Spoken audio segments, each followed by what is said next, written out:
It was so bad, and we struggled really hard.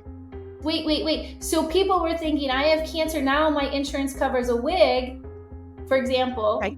but it didn't. So they're Right. calling, oh my goodness. It was a wig company that he promised that they could be enrolled. Oh, that's so sad.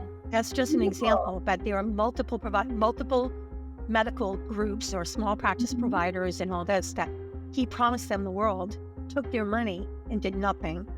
Wow. And then handed all their files off to us. So it looked like you were the bad egg. It looked like we were the bad guys. Oh, wow. So we did everything in our power to pull these people out of the fire, to do as much as we could. And we didn't have a lot of states back then. We only had, I think, a few in New England. We had Mass, we had New Hampshire, I think we had Connecticut or New Jersey. But it was bad. It was so bad that I really wanted to just throw my hands up in the air and say, I don't think I can do this. I'm going to have to shut down. I'm going to have to shut down. Fortunately, we ended up, I had to take money of my own and front it into my company and I had to lay off 5 people, which hurt me desperately. Because I'm a people person and I love people, but I ended up laying off 5 people and I had to take money and front it into the company, and we did that. The struggle was when we pulled out of that and the guy's finally like, well, never mind, I'm going to cut the contract with you. I'm like, shh, thank you. Yeah, right. It was just too much. Yeah. It was too much. And so what we ended up doing is, even though it was exhausting, it was literally 9 months of working with that guy, maybe 10. 1st of October, he's like, okay, we're done. And he ended up not paying us. He ended up not paying us to a tune of $25,000 that he owed us. Wow. Too. Well, when I went to pursue it, his company disappeared. Yeah. He closed up shop. Yep. He was gone. So we were in on his Ponzi scheme and didn't even know it. We were trying to work with these people out of the goodness of our own heart, and we did. We did it anyway, even though he didn't pay us. First of all, totally want to thank you from the bottom of our heart for joining in to the On Target for Success podcast. And one way that you're really helping us is not only by watching, but if you could do us the favor so that we can reach more women and help more women, if you could please subscribe, like, share. Those things are huge in terms of YouTube. And that is the thing that's going to help us reach more women worldwide. So let me thank you. I know you're a busy woman, but by taking time to just hit that little like button and subscribe, you are doing your part in serving women globally. And I can't thank you enough.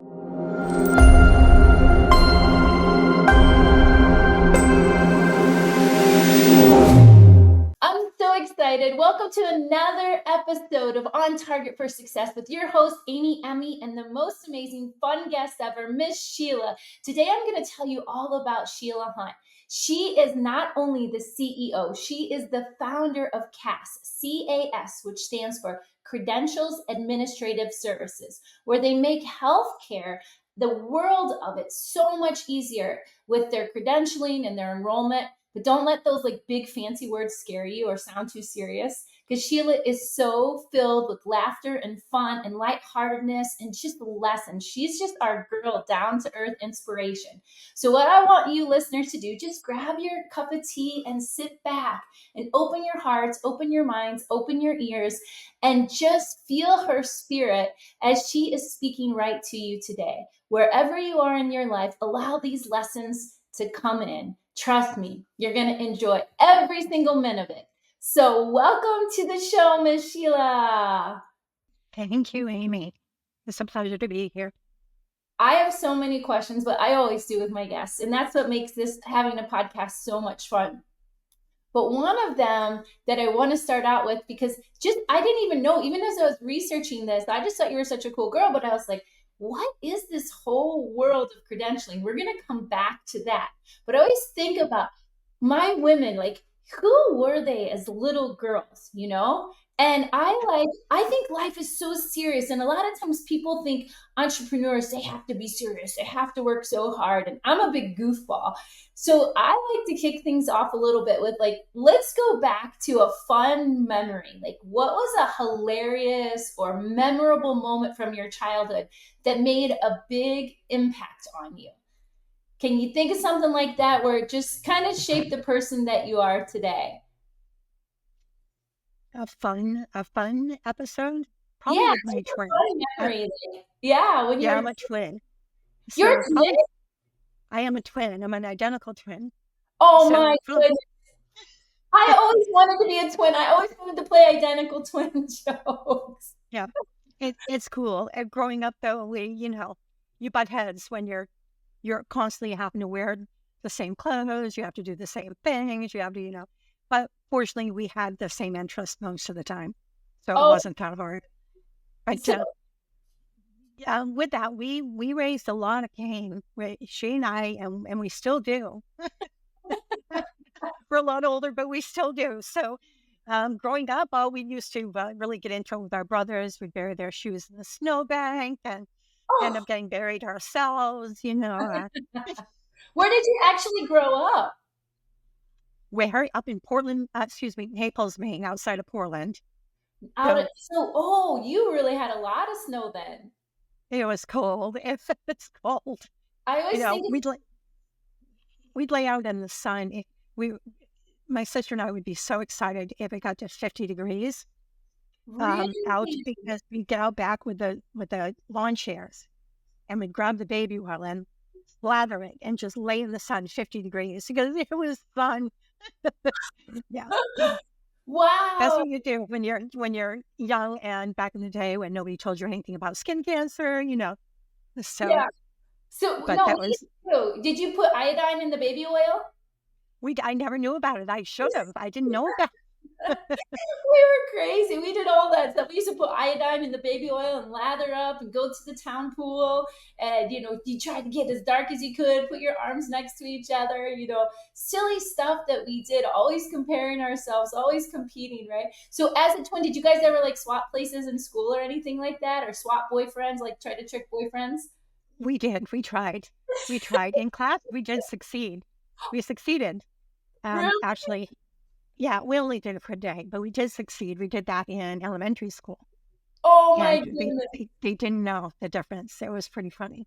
So, But did as you? we got older, our similarities changed. Our looks changed just slightly, so people could figure it out. So, but yeah, Oh, she was my partner in crime. She still is. So, what's her name? Let's give her a shout out. yeah. Oh, Sharon Young. Oh, so Sharon. you, Yeah. you have Sheila and Sharon, so two S's. Oh my goodness. Two So how big S's. was your family? Because you mentioned brothers too. Three older brothers. So you guys were So the babies of five? we're the babies of five. Yes. Oh my So goodness. What a yeah. fun combo. I can Well, we're just supposed to be Tim, Ted, Tom, Terry, and Tammy.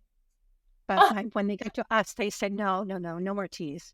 So I can't imagine yelling at the kid. You know how you always sometimes even like with me now with three different names, I get tongue tied. So Tim, Terry, you be like da, da, da. Okay, Estes, the girls, you go. I So do it with my own sons. yeah, how many kids do you have? I have four Oh, sons, all boys, so the boys. 37, 32, 30, and 21. Yeah. Oh, that's so awesome. That's so Yeah.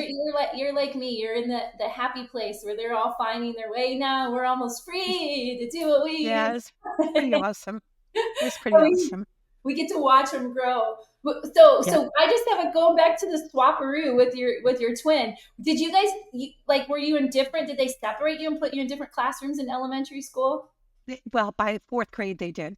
Aw. And Yeah. Kindergarten, first, second, third, they didn't. And then they're like, we got to separate them. So they separated us. And then in fourth grade, we decided to play a trick and swap classes. for the whole So, day, or was it just yeah, one? no, for the whole day. Because Wow. in elementary, you stay in the same class all Like, day. So, okay, so I want to know, Sheila, whose idea was it? oh, we both come up with them. We came up with them then. We both come up with them now. I always thought it would be so fun to be a twin or to have an invisibility cloak. I always thought, I wish I could be invisible in the room and sneak in and listen. And, there were some That things that, like, I just thought, especially when I was a kid, I was like, what are the adults doing? What are they saying? Or it would be fun to scare them. Or, yeah, it's, okay. it's, it's cute where the kid brain goes, right? So how did that though, like getting that with that little cute mischievous brain, how did that shape the awesome person that you are today? What would you say? What did that do for you? I think it just showed that there are things that are possible that you're not so sure will work, but you got to try.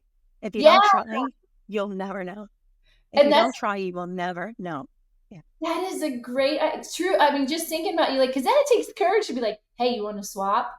And like, Yeah. I mean, what's the worst can happen? They're gonna, what can they do if you get caught? Right. But that I like that spirit of let's try, let's go for it, right?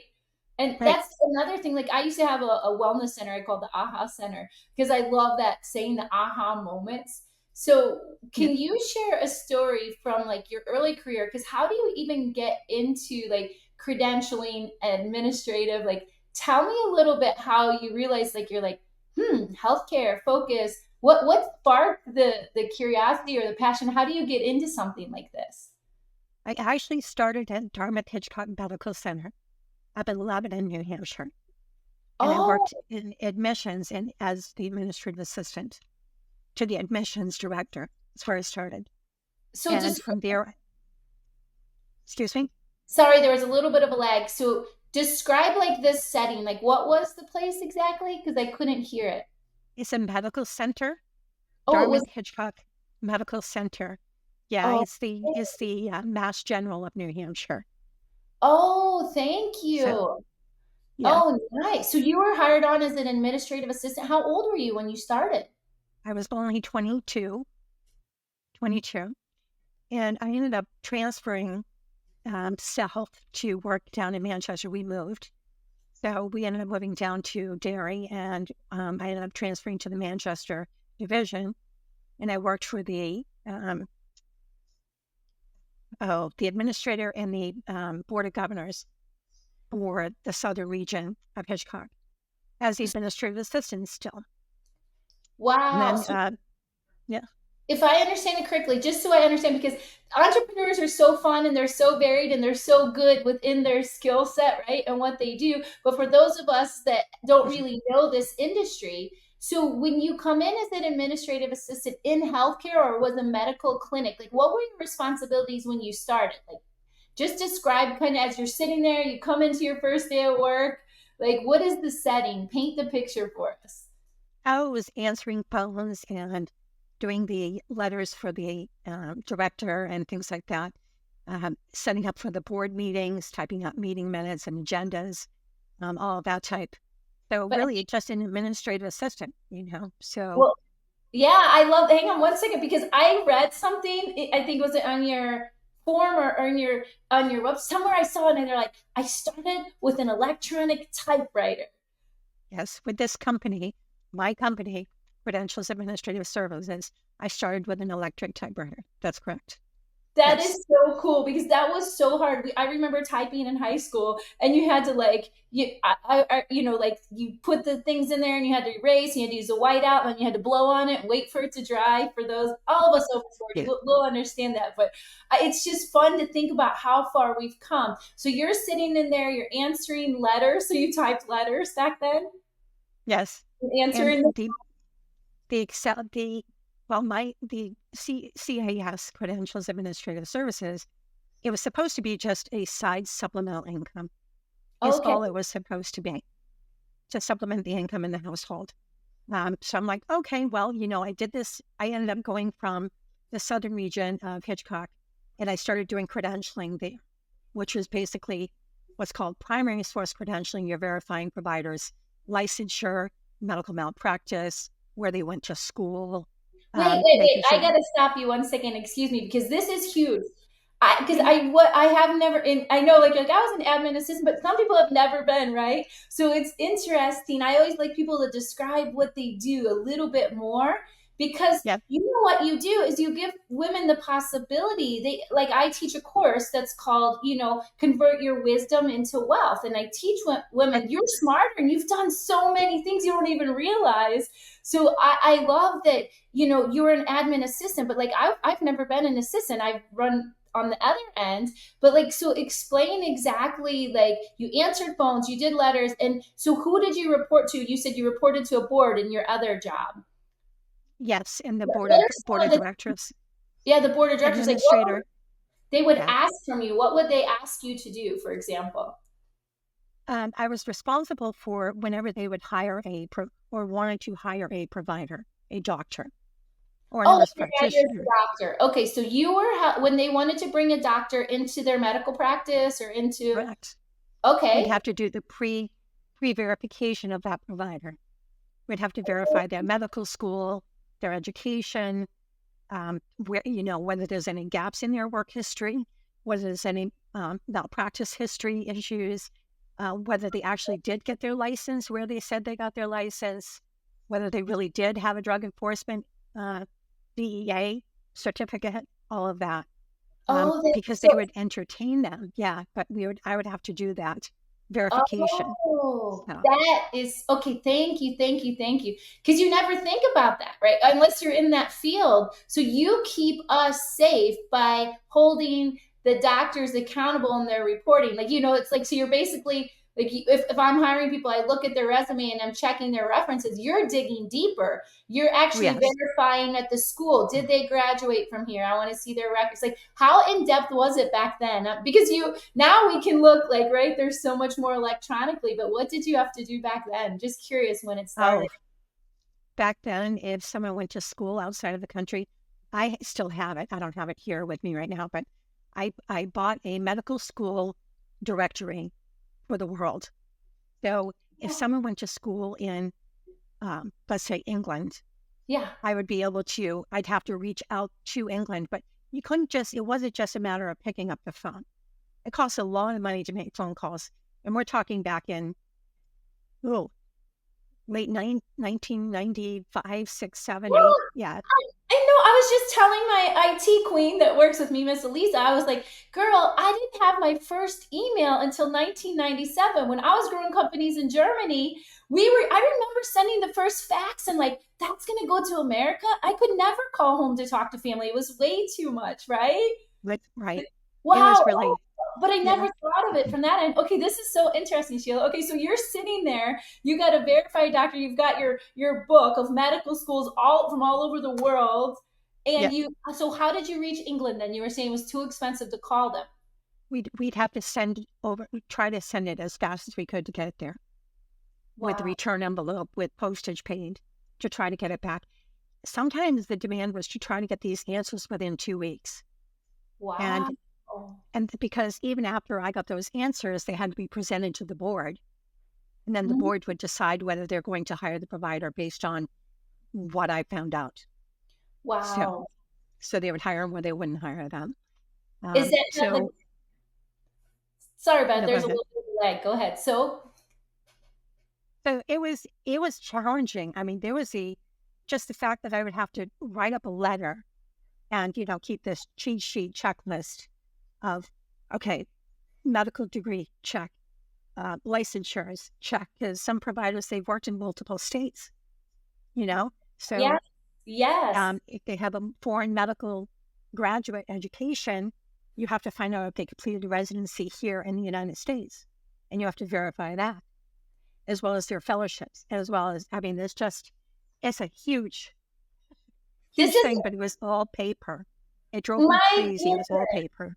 Yeah. wow, I remember. you know what? I found this is a little squirrel moment too. I was just helping a friend this weekend, and he was a mechanic, and he had like little receipts from when he bought his like Snap-on tools in the day, and they were all handwritten.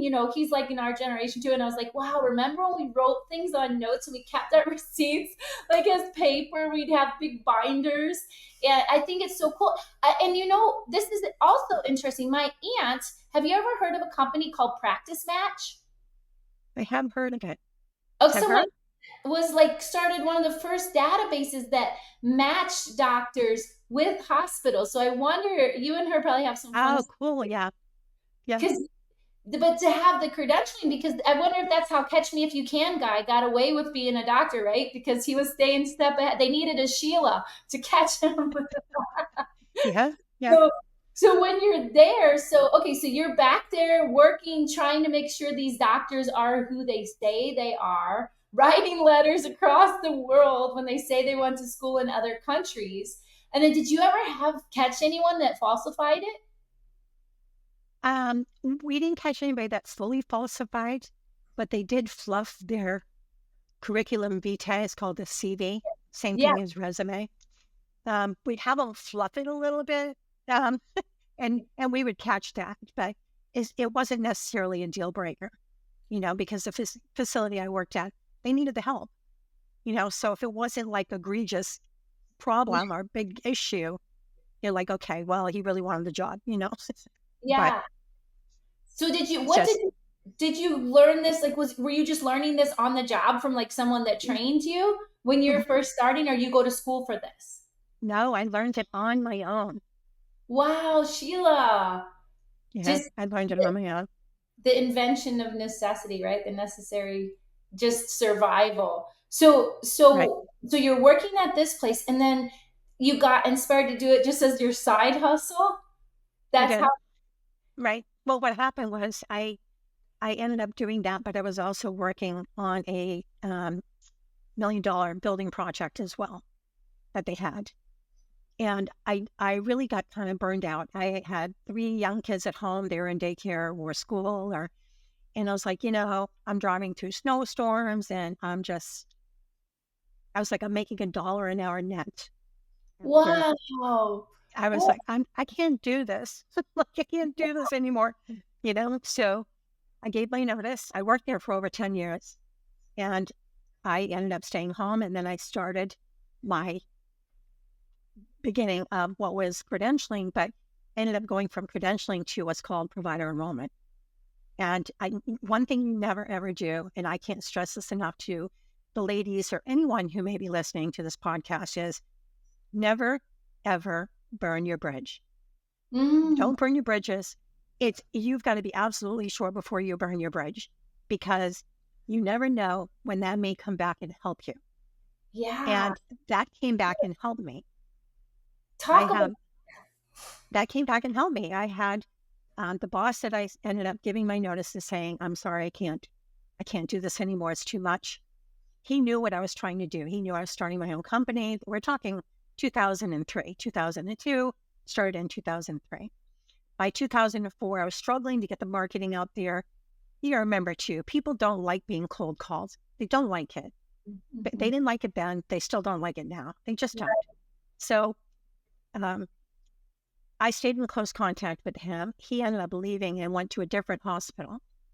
And he called me up one day and he said, are you still trying to get your company off the ground? And I said, yes, I've got a little. And he said, I have an in for you. I want you to come to this hospital where I work. He said, and they need help with provider enrollment. And I said, whoa, whoa, whoa, what do you mean? Yeah. And he said, it's just like credentialing, except for you're going to be working with the insurance payers in between the insurance company and the facility. So to do the paperwork for our facility so the provider can get enrolled with the insurance company, like Anthem, Cigna, Medicare, Yeah, you know. explain that a little bit more, if you don't mind. Just because I like to Sure. teach everybody, like like race car driver we had on here. I'm like, I don't really understand what's the difference. So okay, so there's different cars and there's different roles. So like, just Right. break it down for me in third grade This level, please. Sure. I'll try. So there's insurance companies. Most people have Blue Cross Blue Shield of Florida, Harvard Pilgrim Healthcare. Some people may be on Medicare. Some people are on Medicaid, or even um, let's see, like Cigna, United Healthcare, all these insurance companies, right? A Yeah, lot of them are federal programs or they're federal, they're across the country. Others are state specific. So in New Hampshire, we have what's called Anthem Blue Cross Blue Shield. Florida is Blue Cross Blue Shield of Florida, but it's all pretty much the same thing as Blue Cross. Okay. But every state requires differently for their providers, depending on the state you're in, based on the legislation in that Mhm. state and what is required for a provider to go through the insurance company's credentialing. Okay. So Okay, see where the tie is. So you know how I was telling you, I verified medical credentialing, I verified licensures and medical malpractice and all these things. Well, the insurance companies do the same thing. They so do it on the providers. okay, so this is industry lingo, and that's okay. But like, I just want to break it down. So you verify that the doctors are covered under the rules. That's what I'm hearing No, you say. Okay. the insurance companies verify whether they qualify to be able to be credentialed and enrolled under the insurance company. Let me give you an example. Yes, please. I don't know what insurance you have, or let's say you have Blue Cross Blue Shield of Florida. Okay. Okay. Um, Blue Cross Blue Shield of Florida is going to have a stack of forms Yeah. for of a particular provider, and it will be different depending on whether it's a medical doctor, an MD, or whether it may be a physician assistant, or it might be the same, or a nurse practitioner might be different than the forms for a medical doctor. So our job is to complete those forms for those providers under the same facility that that provider is going to work for. So let's say they work over in XYZ Healthcare. Okay. Well, XYZ Healthcare also has to be enrolled with that insurance Okay, so and their let's say in the providers. facility said, okay, let's use one. Let's use Blue Cross and Blue Shield. So Blue Yeah. Cross Blue Shield says the only way we are going to reimburse or we're going to pay you from our clients, right? Is if Yep. you meet these standards. Our clients can only come to your place, right? If you take A patient. our Yeah. patient, okay. Our Yeah. patient can only come to you if you have this standard. Your doctors are all have this, your facility has this. Right. Okay. Right. So So, what okay. so the facility has to be enrolled and quote credentialed, which means the verification of the facility in the group, but also the providers that work under those facilities. Oh, So perfect. under So, XYZ. Yeah. like for example, we have the little walk-in clinic over here, right? Yeah. Yeah. And let's say my insurance is Blue Cross Blue Shield. So Yep. my Blue Cross Blue Shield protects me by saying we only let you go to that facility because we know it's good. Is that what Uh, you're well, saying? not because it's good, but because they're going to reimburse or they're going to pay the claim. They're going to pay the claim for you walking in there sick. Yeah, If and you, they'll only let right, me yeah, and they right. only let me go in there because Sheila has made sure that it's a proper facility and they're gonna take good care of you. I'm making sure that your provider, your doctor that you want to see Yeah. is enrolled with the insurance company that you have. So Okay. you have Blue Cross Blue Shield. Your Hmm. doctor, the one you want to see, has Blue Cross Blue Shield. That means you're going to go and see that doctor in an in-network setting. You ever heard of the term out of network? Yes, and so that's where I kind of didn't want to get too complicated, but I was trying to think like, okay, because I think for everyday people, you know that, and some they know in network, out network, but like if I was explaining this to somebody who wanted to get started, I was thinking, okay, so you have a doctor, or you know what I mean, you have a doctor, and I make sure that the doctor, you know, went to school where he said he did, can do all the things that he says he can do, so that he's not operating on you and he's been telling a lie, but he actually has the skills to do surgery. And then I also, on the other hand, make sure the facility, right, has the tools that have been inspected, have the, and I'm, they have like all the gas, they have all the things you need in that surgery room, and they're up to date. They haven't Right. let anything expire. They aren't using old tools. So basically, what Sheila does, and this is what I'm understanding, is you make sure the doctors are up are who they say they are. You make sure the walk-in clinic and hospitals and wherever medical facilities have all of the standards that my insurance company expects to have to protect me. Correct. Okay, Absolutely. cool. So you protect the not only me patient, Right. you protect my insurance company, Right. right? Well, I Um, work with the insurance company to make yeah. sure. Yeah. Okay. So you're hired by the insurance company to make No, sure or no? just the opposite. We're hired by the medical facility Okay. to work with the insurance companies. The insurance companies, I'm not trying to be critical, but when you have an insurance company, they generally don't want to pay claims, okay? Yeah. They don't. They don't want Yeah. to pay the bill, okay? They want to collect your premium, but they really don't want to pay the bill. Most people don't. Um, Sheila, this is why I was so excited to have you on here because see, I don't think that people always understand because I helped in a dental practice and I was amazed how the insurance companies, how much work it was just to get the patient's bill paid from that end, right? right, And that's right. why I was like, can you please tell us the secrets, like, and the truth behind because you deal with it every day. That's why your service is so important. So Right. who actually is hiring you, and who are you protecting? That's what I wanted to explain it in a simple way. So the medical facilities Yeah. and or the private practice providers, they're the Okay. ones that hire our company. So Beautiful. we have a contract with those facilities, and I think we're now in 43 states. Don't mark my words on that, but Yeah. I think we're up to 43 states, and um, so we've had to learn the differences in the various insurance companies Yeah. depending on what state you're in. And there's other insurance companies some people have never heard of, like Hmm. this. We just landed a client that's actually in Hawaii, which I'm like, wow, we have Hawaii now. That's just amazing, you know. We had Yeah. Alaska before, but we've been in Texas. We're all up and down the eastern seaboard. But the medical facilities are the ones that hire us, or the private practice providers. We take big and small. It can be a sole practitioner that Yeah. wants help getting enrolled. It can be a chiropractor who wants to go ahead and get enrolled with the insurance company. So they can see you because you're like, I don't want to pay cash. I Yeah. want you to use my insurance, But Mm. if that provider is not enrolled with the insurance company, They you're can't. not going to have it go through, right? You're going to So have to pay you cash. are. I see. So this is really cool. So you actually do help patients see the doctors that they want to see by showing the insurance companies this doctor is really, he's good and you want to have him, right?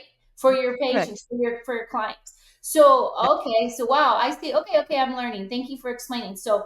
Um so I would hire you if I'm a doctor and say, Sheila, can you please help me? If I'm a private practice doctor, I'm just a little small country doctor, and I'd be like, Sheila, I need help. There's 10 insurance companies out there that still don't know me, and their patients have been coming to me, but I can't see them yet because I'm not a practitioner on their, I don't On know, their plan. on Correct. on Yes. your plan. Okay, Yep. okay. So Yeah. so so who needs to call you right away? You is the doctors, the medical facilities, the chiropractors, the what about like physical therapists? Yes, we do physical therapy too. Yes. Okay, physical We do therapy. What about vision, vision and mental dental? health, dental. Okay, Yeah, wow. So your business is huge. Like so it many is. people need you because basically you're an advocate to help people be able to see the doctors that they want. If you the more the doctors get connected with the good insurance companies, the more free we are to be able to choose the best doctors and Correct. facilities. Correct. Wow. You could work 24/7 and never Oh, stop. yeah. Yeah. Yeah. Okay, now I want to tell you a little story real quick. yes, please. I have When so many. Yeah. my mom had gallbladder surgery, Okay. and this is before I started my company, and it was back when my dad and mom, she went in, it was supposed to be a same day procedure. Ended up, she got admitted. They ended up hitting like an iliac vessel, and she needed like 2 or 3 transfusions for it. It was Wow. bad.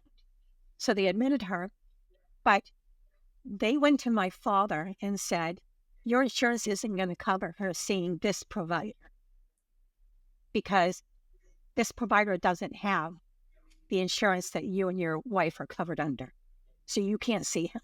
You have to go see somebody else, I even though hear, this guy was the best of the best. yeah. So that in itself is a story I remind myself every day that I don't want that to happen to people. I want Mm, to do my best to have every patient be able to choose who they want to see. But one thing, I also know insurance is super expensive. It is super expensive for anybody to have. Anybody. So it's one thing to pay the premiums that you're paying and paying that $8,000 deductible a year. That's yeah, enough to choke. yeah. Okay. But then to be told, well, you can't see that provider because he's not in network or he doesn't accept that your insurance company. That is that is like the worst feeling in the world. Yeah, it's And heartbreaking. yeah, and then on top of it, there's a lot of our clients that we've had and we still have. A lot of them are in rural and underserved communities. Mm, For example, we have a couple of clients out in West Virginia, and there's some pretty rural areas out there. And they have one little hospital, not much bigger than a standard house. So wow. that hospital was getting ready to fold, fold, fold. And then they called us, said, can you help? And we did help them. But to see a specialist, you still had to drive, 50 miles to see a specialist. But the fear of them losing their doors, having the doors closed, that would Yeah. leave patients not even be able to go to the hospital without having to drive 45 minutes to a hospital. Oh, So they're the ones that they're the nearest and dearest to my heart is the rural and underserved communities. Whether it's being in the inner city where there's so many poor people and their Medicaid isn't accepted, but yet they do need to still be seen. They're mm-hmm. unhealthy or they want to go to the hospital. And it's frustrating. Well, your plan under Medicaid is not accepted because there's tiers under Medicaid as well. Mm, So depending on what level you're at on the Medicaid scope, it depends on your salary or how much you make and all this. So there are some of those that have to be enrolled as well. So it bothers me. Patients are why I do this. I want patients to have the options. I That's love. what I want. You know, Well, and I think they don't even know like everything that's about. It's not like we go to school to learn how to, get the best insurance or, right? So if can patients even ask you like I know you don't handle probably the patient, you're handling the facility, but like can a patient go to their doctor and then have the doctor reach out to you? They could, they could. Okay. We have had it happen. It's pretty rare, but it has happened. Yeah, Um, because that would be yeah, so cool if you're like, look, I have this insurance. If it wasn't like life threatening, but they're like, I have this insurance, but I really, really want to see you. If you call Cass and speak with Sheila, can she get you maybe like credentialed for my insurance company, and then they could wait and see the doctor that they wanted? yeah, absolutely. The That's funny because my son and I went and saw a chiropractor.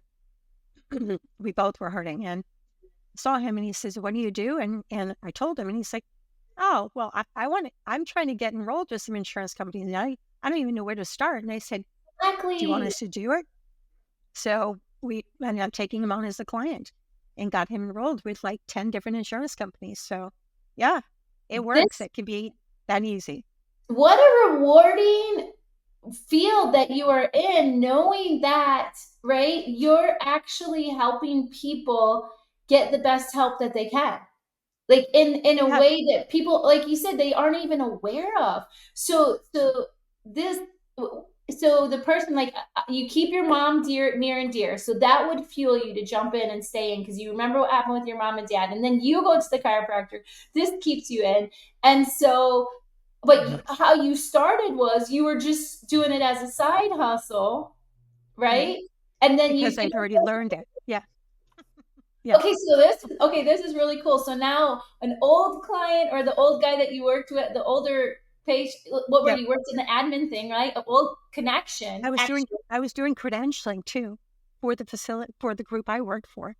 And Okay, when I left, I yeah, just couldn't do it anymore. It was just too much for me. I was taking care of 300 providers and it was just a lot. just a Wow. lot. I was salaried and I felt like I wasn't with my kids. I felt like I'd run home, get them in bed, baseball, whatever. And then I'd start all over again at night and work till 11 and get back up at 5 in the morning and start all over. I kind of wore out, to be Yeah. honest. Yeah. It gets hard. And I thought, I really love that though. I love doing that. So I wanted to well, I'm going to try it. And all it took was someone to say, I said, I did have someone say, you're not going to be able to do that. You're out of your mind.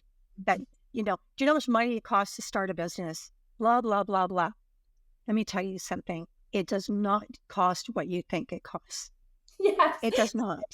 And It does not. I was going to You ask can you, get, every entrepreneur faces those challenges, right? And what are yep, like you're giving me that memorable obstacle. You can't afford this, right? Or it costs you can't the afford that. You can't yes. do that. Yeah.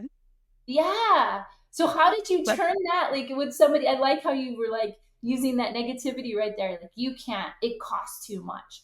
How you turn that into a win. Because now you just told us earlier you're in 46 states. yeah, 43 anyway. Yeah. Okay, in I 40. think 43. Yeah. Wow, that's so amazing. And helping all of these people. Do you know even we'll come back to stats, but I'm just excited to see like who you guys to get educated. You want your doctor, you reach out to Sheila, see if we get him credentialed, right? You're a provider and you don't know where to start with insurance, you reach out to Sheila because obviously you're an expert in this field. You've been doing it for a minute. And then, Yeah. but how do you, because when people are throwing those negative belief systems that aren't even true, that's the thing for me too. When we're teaching people, the women are like, what wisdom do I have, Amy? And I'm like, let's sit down and have a cup of tea. I will show you 5 businesses or more that you can start just from your life skills where you can be the solution. And I love how you showed up to be the solution, but you did it in your lifestyle. You chose your family. You chose you, and then you created from your wisdom this platform to be the solution to help others. I mean, people don't often think about what's behind the scenes in the healthcare to get what you need. And you're that solution. I love how you chose to be the solution. So, but there are challenges, and you're choosing to turn it into a win and keep learning and keep growing. You never. That's one thing I've listened through your story. It seems like you just keep learning and you just keep growing. Absolutely. Yes. We And learn every single day still. Yeah. yay. And Yeah. how do you, when you have those days that don't go as planned, Miss Sheila, then can you share, like, I'm sure there were some challenging times, right?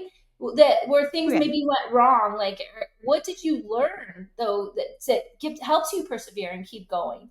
Like, give me a good story where you're like, I can't believe this, I want to quit. Oh, I can tell you a great story. Oh yeah, please, because It was actually, yeah, it's 10 years ago. And we were struggling to get new business. And I had a lot of employees, but 10 years ago, we were still all paper. We were wow. all paper. But we did have the email, but we were all paper. We were doing faxing. If people would accept fax or mail, that's what we did.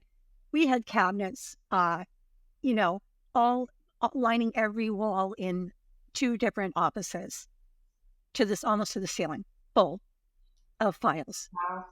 But the problem is it wasn't necessary because what happened was at that time, that's when we were trying to get more business. My marketing wasn't working, sales wasn't working. And I went out to LinkedIn.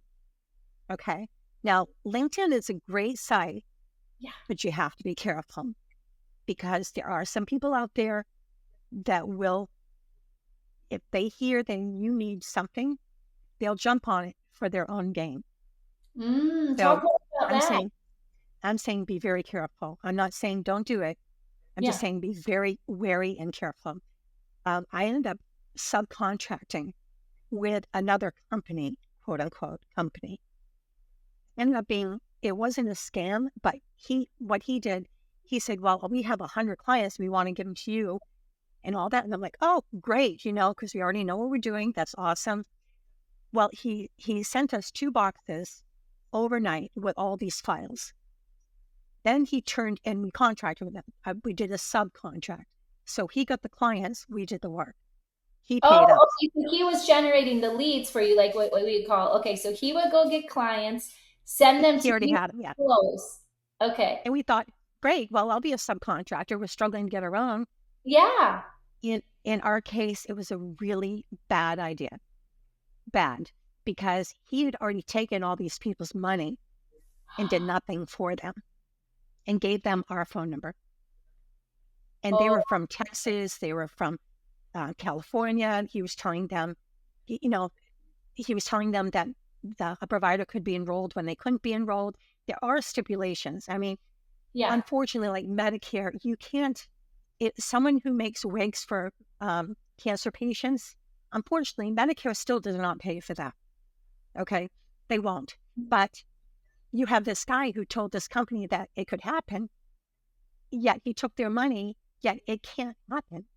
So That's he interesting. handed he handed all these clients to us, and we ended up having to shut down our phones because we couldn't take any calls. We couldn't get any work done. It was so bad, and we struggled Oh, really I hard, understand. Wait. So people were thinking, I have cancer now. My insurance covers a wig, for example, right? but it didn't. So they're Right. calling. Oh my goodness. It was a wig company that he promised that they Oh, could be enrolled. oh, that's so sad. That's just an People. example, but there are multiple medical groups or small practice Mhm. providers and all this that he promised them the world, took their money and did nothing, but Wow. then handed all their files off to us. So it looked like you were the bad It looked egg. like we were the bad guys. Oh, wow. So Good. we did everything in our power to pull these people out of the fire, to do as much as we could. And we didn't have a lot of states back then. We only had, I think, a few in New England. We had Mass, we had New Hampshire, I think we had Connecticut or New Jersey, but it was bad. It was so bad that I really wanted to just throw my hands up in the air and say, I don't think I can do this. Yeah. I'm going to have to shut down. I'm going to Wow. have to shut down. Fortunately, we ended up, I had to take money of my own and front it into my company and I had to lay off 5 people, which hurt me desperately. Because I'm a people person and I Yeah. love people. But I ended up laying off 5 people and I had to take money and front it into the company, Hmm. and we did that. The struggle was when we pulled out of that and the guy's finally like, well, never mind, I'm going to cut the contract with you. I'm like, shh, thank you. Yeah. 'Cause Right. it was just too much. It Yeah. was too much. And so what we ended up doing is, even though it was exhausting, it was literally 9 months of working with that guy, maybe 10. No, it was January to October of 2014. Oh, 1st of October, he's like, okay, we're done. And he ended up not paying us. He ended up not paying us to a tune of $25,000 that he owed us Wow. too. Well, when I went to pursue it, his company disappeared. Yeah. He closed up shop. Yep. He was gone. And So we were in on his Ponzi scheme and didn't even know it. oh, I've heard that. Wow. Wow. So, Yes. so we were trying to work with these people out And of the help. goodness of our own heart, and we did. We did it Yeah. anyway, even though he didn't pay us. He Wow. took their money. He never paid us, but we did the work for these people Because anyway. you did the right thing. To do the right We thing did, but always pays. Yeah. oh, it was so painful. But the one thing I want everybody to understand, when life throws lemons at you and they're throwing them at you like a baseball, over and over and over and over, that's what it felt like. Okay, Mhm. you have to gather them and you have to try to still make a little lemonade, because the one thing you can do from the things that you learn that are so bad, things that just overwhelm you and exhaust you, you have to take it as a learning opportunity. And Yes. we did. By him doing that, by me being silly enough to subcontract, which, by the way, I will never, ever, ever, ever, ever, ever do again. I've been asked, it's not happening ever. um, even though other people I'm sure are legitimate, Yeah, I can't. It I was have a so bad, many. Yeah, I have. It's not it maybe in your industry, but I have everyone I work with is subcontracted for my team. Yeah, so it's cute yeah, to hear that. but it Yep. can be, it's overwhelming. The one thing Yes, we did learn is yes. we learned what we could do Very and what we cool. couldn't. And Very we learned cool. what states, we learned about different states and the different legislation for credentialing and provider enrollment for certain providers. We learned a lot by being thrown into the fire because Beautiful. we were like thrown into the fire. And then we ended up upgrading our systems. We went from a paper system, everyone's like, who's got the file on this? Who's got the file on that? To actually having SharePoint. So we Yeah. had an online system, and we had people just scanning all documents. I have everything from the day I started this company still Wow. backed That's up to a hard drive. So yeah, from the day I insane. started in handwriting, Wow. That's so when things don't go as planned, what you're saying is just keep going. keep Make a going. little lemonade, have those lemonade. And so now you know the rules in all those in all those states. Correct, correct, So and wow, more, and then some, yeah. But and if someone's looking to be an entrepreneur, you're going to have ups and downs. You're going yeah, to be struggling. You're going to have moments like, oh my God, this is working. This is good. This is good. Then you're going to be like, what happened? Where'd it go? What same happened? Where'd it go? matter. You have to just take a deep breath and say, okay, look again. Where can you go now? Where can you bring this next? Yeah, And that's don't be afraid to bring it to a amen. different direction or a different level. Yeah, Because, yeah. and I'm not talking money. You don't have to have money to have great ideas. You don't have to have money to have great ideas. Okay. You don't. All you need is people to believe in you. And you have to have more than anything else, perseverance. If you Hmm. have perseverance, and I'm not saying, expect it to happen in a week, expect it to happen in a month, or expect it to happen in a year, it's going to take you 5 to 10 years before you're like, okay. And now the people who start something and then they feel like, okay, I really don't want to do this anymore. It's not working. That's okay. Yeah, Start something else. Do right. something else. If you can dream it, you can do it. That's it. Yes. That's period. Woo! It is. It's true. Yeah, you got me pumped It's up true. over here. You got me pumped because I agree, and it's like I just need to hear it again and again. Please tell me, Mama, preach Yes. back, Mama Sheila on the podium Yeah. here. You can do it. Now, it doesn't mean you're not going to have some tears and a little blood and sweat. Okay. You're going to have all three, but you can do it. If you believe in yourself and you have a market, it doesn't have to be a big market either. You don't have to say, well, I'm never going to be $1 billion company. You don't need to be. I'm not. Are I'm you not. living the lifestyle that you want? That's my that like I like how you told me. What's your definition of success? My definition of success is being able to provide for others. That is my definition of Oh, success, I love or to that. help others. I know that sounds strange, but No, it's it's not. true. It's perfect. It's that's why I love like called my show On Target for Success because everybody has a different measurement of what success is. And there's so Right. many ways to be successful. And like you're so inspiring because not only like are you it's like no one can keep you down. No one puts you in the corner. You just keep going and you find a way. And Right. while you do it, like what is your secret? Because I wanted to ask you about this. How do you keep things light and fun while you're staying focused and on your goals? Because you're saying just don't give up, keep. But my goodness, when they're throwing those lemons at you and you're like, I need something to make a lemonade. I don't have sugar yet, right? Like, how do Yep. you keep it light and fun? Because instead of just wanting to go in bed and get under the covers and never come back out, like, what are you doing to Yep. keep yourself motivated and on target? You allow yourself those moments to go sit in the corner, climb in your closet, cry and scream into your pillow. Okay. It's okay. You're allowed to do that. You've got to have the release. And then, as the saying goes, you get up, start a new day, and you straighten your crown and you keep going, Mm-hmm. because everybody has a crown and you all can do it. Don't let anybody tell you you can't. I don't care. I don't care if it's your spouse. I don't care if it's your family. I don't care if it's your child or if it's your parents. I mean, my God bless my parents' souls, okay? But my mom, her biggest aspiration for me, because back in the day, was she wanted me to be a secretary. Yeah. Right? Yeah. I was good, but I wanted to make a difference. Mm, And I did. yes. I have. But more Yes. importantly, the employees that we have in the company, they are able to provide for their families, they make a good living, and they work in an environment where they can come and go when they need to. There's no, hey, can I leave 2 hours early? I have a dentist appointment. We don't even do that. We just say, can you let us know if you need to leave? If you're going to leave early, just let us know, put it on the calendar. Whether you're making up the time or using paid time off or whatever it may be.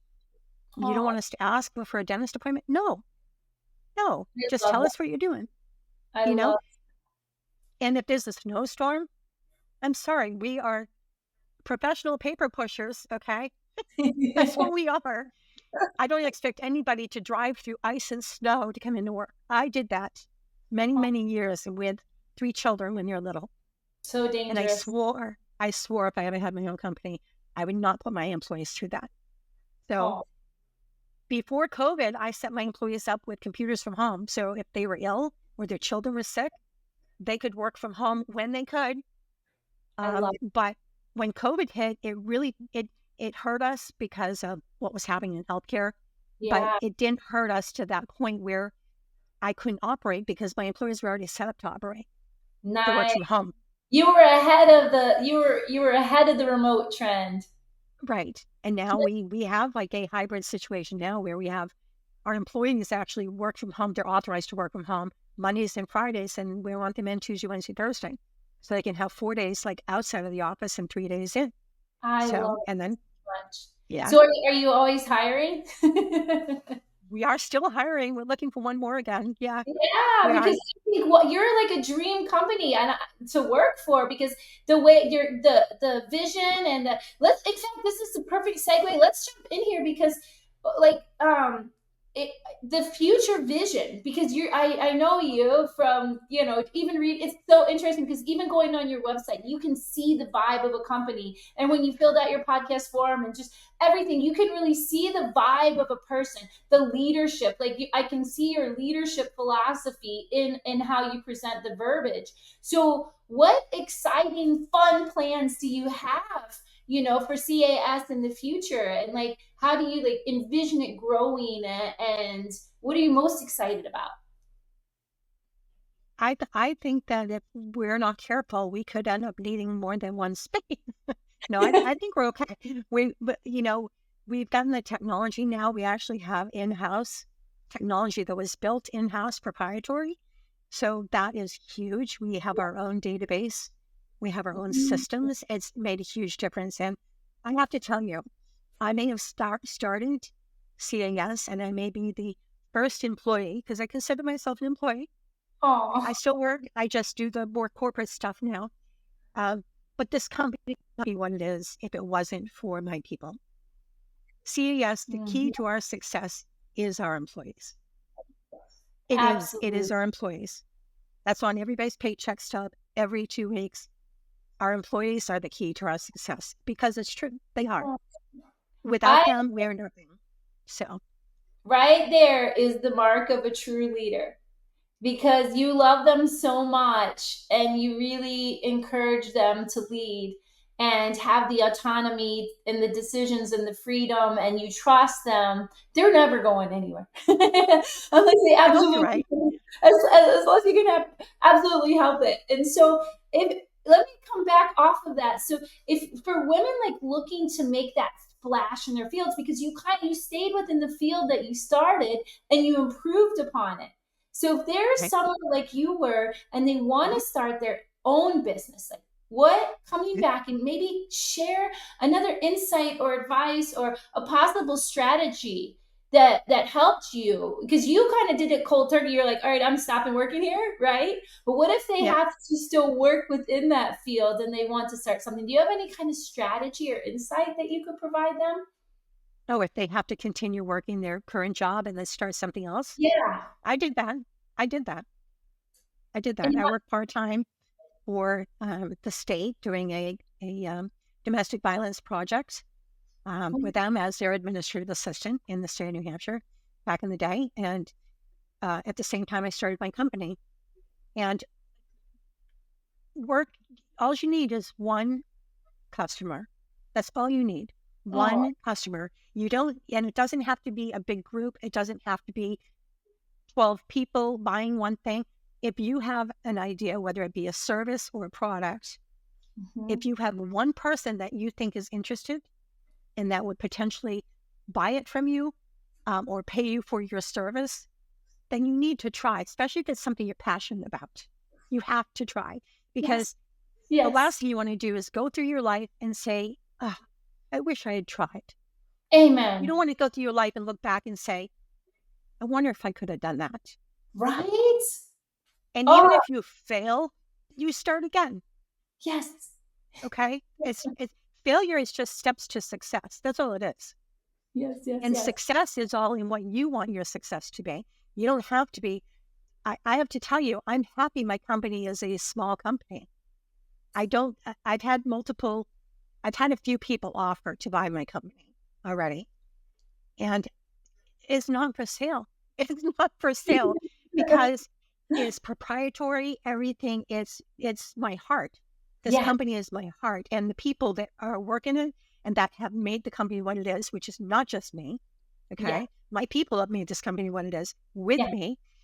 And Um, wait, add your family. Your family and my members family, yes, work. I have family that also works with me. Correct, I do. I have Yeah. two sons and two daughter-in-laws that work with me. So So you they have 13 employees now. So that is yeah, really cool as a mom. I think wow, you built a family business. It started with you, but now your children are also working with you, and you have like it's just so cool that it oh is. and you It light is. up when you talk about it, and that's like my dream for every woman is they have that company that they can light up when they talk about. Right. Well, and Oh, I want to talk to the person out there that says, well, yeah, but she wants to do healthcare. That's more technical, or she wants to do this. I just want to, make candles, or I just want to do, a different color pate for nail polish, or whatever the ideas may be. They're not silly. right. They are just as important. They can be just as successful. Don't undercut yourself ever. You have an Mm, idea, go for it. Go for it. I'm telling you, it's not worth sitting there and pondering and wondering, can you do it? All you have to start, the first step I would say, if you want to take it seriously and start your own company, is go to your state corporation division and find out what you need to do to get a company name or a trade name. Your excitement should come from giving yourself a name. yeah, You yeah. know, give the company a name, use your last name, whatever you want to do, but that will make it real. That will make it real for you. And just beware, one thing I did not learn until, let's see, 7 years in, when I had my first employee in 2010, is that once you have your first employee, you get to file taxes with the government and do 941s and this in workers' compensation. And just, if you could do it by yourself, no, it's fine. It's good. It's a lot of learning, but don't be, if you're not afraid to learn, you'll be just fine, It's even And I, fun, yeah, yeah, to learn that you can do it while you're learning it, I think. right, right. I think it cost me $50 for the trade name of Credentials Administrative Services when I started, you Aw, know? And yeah. then I ended up going under my social for a while until I changed it over to a corporation. And then now I have, of course, I have a tax ID through the federal government. I've had that since I've had my first employee. Yeah. So, but Yeah. if you are willing to learn, you can do it. You can. Well, and can you, how much more rewarding is it to be working on your own thing and building your dream versus building someone else's dream and then not being recognized for it or being criticized or you have to put up with a big ego and you bring great ideas and then they run with those ideas without giving you credit. Not where's your Yes. contribution if you would take that same energy. I love you saying that. I'm so inspired by you how you took that energy with your skill set and Yes. and even in the midst of someone trying to scam you and ruin your reputation, you made so much lemonade out of that and so many good Yeah. things. So the exciting innovations on the horizon for CAS, we're going to expand, get a new We're person. we're still growing. We are still growing. I'm actually curious where we're heading. They consider me the visionary. And the visionary for the company is, our next step is to improve our internal functions even more. And I've already got people working on that. So Love. because work smarter, not harder. That's how it Mhm, works. You know, if you mhm. can do it smarter, do it that way. But Yeah, yeah, work smarter, not harder if you can help it. But it takes a lot of brains behind the scenes in our company, for our systems to work the way they need to work. And kudos to these IT guys. And like right? you were talking about your IT people, and kudos to them because they really are the driving force. I actually had someone. I'm sorry I'm talking so much, but I want to No, share no, no. That's something. what I like. It's great. You're not I, talking too much. You're dropping so many nuggets. I love it. I had I had someone actually say to me, because I had an IT manager and I had a database manager, and I still do. Yeah. And I actually had someone say to me, they're not making any revenue. They're an expense. They're not an asset. They're an expense. You don't need both of them. You shouldn't be having both of them. And I said, we need both of them, but they're not generating the revenue. Actually, they are. Yeah. Even though they are in the background, they're the ones in those systems making sure they work top notch so that our people, as well as our clients, our customers are actually, we now have a client portal, which we didn't have up until like a year ago. So Yes. our clients can actually go in and look at their paperwork and things. So we're growing by leaps and bounds. So I anybody who tells you your people in the background aren't worth it, they mm, very much so are worth it. oh, I love IT. I love my queen, my IT queen. I love like Yeah, you always need front and back. It's so silly. It's like, oh, a car does a car make you money? That car's just sitting there. No, like someone designed that. Thank God for all the people that designed my car so I could go out to my speaking engagements, to go out to the networking, right? You need every single you can't walk around without finding the importance of every single person, right? When people say that, they're not aware, right? And you just love them where right, they are. But we definitely, in this world, everything I teach is online. I teach complete platforms, right? I teach women all over the world how to get paid for their wisdom. And right. that's where we're going. If you if you can't manage your information, you're losing so much money. You Absolutely. one That's the key. intelligent woman, one intelligent woman. So here's a fun thing that I always like to ask, because I believe the quality of our life is determined by the quality of our questions. So I always like to end I similar agree. every time. And what is one question, Miss Sheila, that someone asked you in the past that changed your life? One question that they asked me. Yeah. For example, I had one lady, Tina, one of my owners, and somebody asked her, who are you doing this for? And she's like, Yeah, "Hmm, am I doing it for me? Am I doing it for you know what I mean?" That was her question. So if right, somebody asks you a question, it could be anyone. It doesn't have to be someone in corporate. It could have been a kid. Why do we do this? Could have been right, anything, but it paused you to think, like, good question. right. The question that changed my life. That's the question you have. What is a question that someone asked you in the past? Yeah, that changed your life, or maybe a trajectory, or it could have stopped you. You know, Pro- Eh, I hate to keep bringing up the negative, but no, probably the one that said, "Why do you possibly think that you can do that?" that's I think that's good. It's a challenge to me. Like, don't challenge me. Yeah. You know, I will work really hard to prove you wrong. I mean, Hmm. I, and believe me, there's been times when it's been tough, but I'm on the other side now, and I hope I stay there. I mean, business is scary sometimes, but you just have to play it smart and be careful, and don't let it go to your head, and just trying to make sure that you need a really good accountant. Okay, if Yes. you get to the point if you get to the point where you're doing more than just your sole proprietorship or your side gig, you want to make sure that you get a good accountant. You Yes. definitely do. So, Agree. Well, and now because we are a women's show, right, and we're really for women, who has been your biggest female role model, and how has she shaped your life? my biggest role model was corporately Yeah. was a woman I worked for, the first woman I worked for at Dartmouth. And Oh, her name was Annalise. She came from Germany as a little girl. Her and her husband came. She, both separate families, obviously, but her parents had come to the United States during the war. You know, when all the bad things were happening, they actually came to America. And wow. that woman was so amazing. She just was so grounded, and she just had her thought process, and she was staunch in her way. A staunch German lady, but the Yeah. sweet, nicest lady, honest to God. And I swore if I was going to have a daughter, which I didn't, I was going to name my daughter after her. I was going to name my daughter Annalise. So her name is Annalise. Um, Oh, and she was my mentor. I mean, I really took a lot from her. She she taught me to calm down in some ways, even though a lot of people say, "Yeah, you're calm." Yeah, okay. Um, she pulled me in on a review.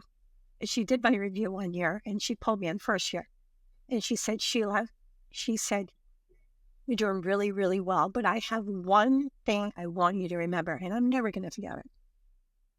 She said, "You must have patience for those that are less gifted than you are." wow. And I thought, well, that makes me sound like a snob. Yeah. She meant it that, just because, and what she means is that you have your skill set, Hmm. someone else has theirs. And just Yes. because they don't have yours doesn't mean you should get irritated with them because they're not picking up what you're trying to show them as quickly. Um, Yes. she was really a mentor to me, and that's something that stuck with me forever. And then the last boss I had before I started my company, the gentleman who called me and said, "Hey, I've got a hospital out here that is interested, and why don't you try it?" And I said, "I don't know anything about it." And he said, "Oh, fake it till you make it. You'll be fine." Well, that's your yeah. There was a study that 73% of men, like, okay, so women, when they fill out their resume and then they won't even apply for a job if the credentials, I think it was like 73% of men will, where women won't, and we need to change that a little bit, where they will, the women won't go for the job if it doesn't seem like something they know how to do, where guys will. And so that's pretty interesting that the guy told you fake it till you make it, right? Because really there's something in that, because as women we figure stuff out, Right, and so I want to encourage women more to try more and do more. Not, you're not always faking it, but you're figuring it out. I like to say figure it out till you make it, right? right, Because exactly. guys will try it, and the girls, we haven't conditionally learned that, where men kind of take it apart, try to figure it out. We kind of like stay in our lane more. We're learning as we move up in the ranks, and we use our voices and things like that. I think we're going for it more, and that's why I'm all about entrepreneurship, because you're balancing like all of those things. But Right. then, okay, that's good stuff. Oh my gosh. One last question I like to end on, because it's like where focus goes, energy flows, results show. So it has to start first, right, in your mind. So, what is one question that you think everyone needs to ask themselves so that they can be their best self? Kind of like checking in, right? Ask themselves to be their best self. Hmm. Like I ask, what do I want? Right. How badly do you want it? One more time. What is one question that you think everyone needs to ask themselves to be their best self? Right. They have to ask themselves, how badly do you want it? Yeah. Do you want to make it? Are you willing to put in the work? Are you willing to understand it's not going to happen overnight? Are you willing to understand it takes perseverance?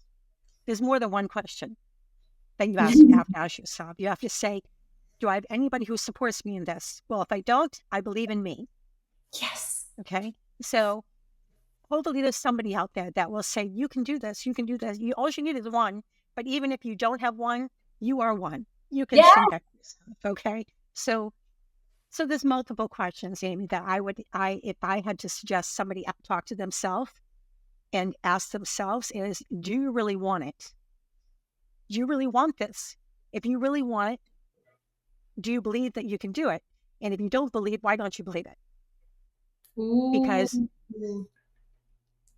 if you can dream it, you can do it. There's Yeah. no doubt. If you can dream it, you can do it.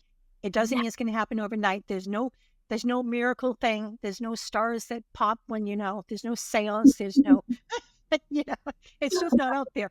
You just got to work for it, and you got to have perseverance. And more importantly than anything, you have to believe in yourself. If you don't believe in yourself, then you work on that, because you need to believe in yourself, no matter whether you're on target for success for your own entrepreneurship with your own little company or big company or whatever it may be, or whether it's just walking through life. You have to be on target for success, not just for what you do for work, but also for your life. Believe in you. And don't let anybody put you down. Don't let them. Don't let them tell you you can't do it. You can. Yeah. Oh, Sheila, this is good for my soul. It has been such a blast. And thank you so much for sharing your story and bringing so much energy to our conversation. For our listeners out there, just remember that being an entrepreneur can be as fun as it is fulfilling, as long as, like Sheila was telling us, just believe in yourself and just stay tuned in now as we move to On Target for Success podcast. Let's have more laughs, more fun, more celebration. Let's ask every day, right? Where do I want to focus now? Because where focus goes, energy flows, and results show. Hugs, kisses, love, positive wishes. Mwah! And we're signing off. Bye, guys.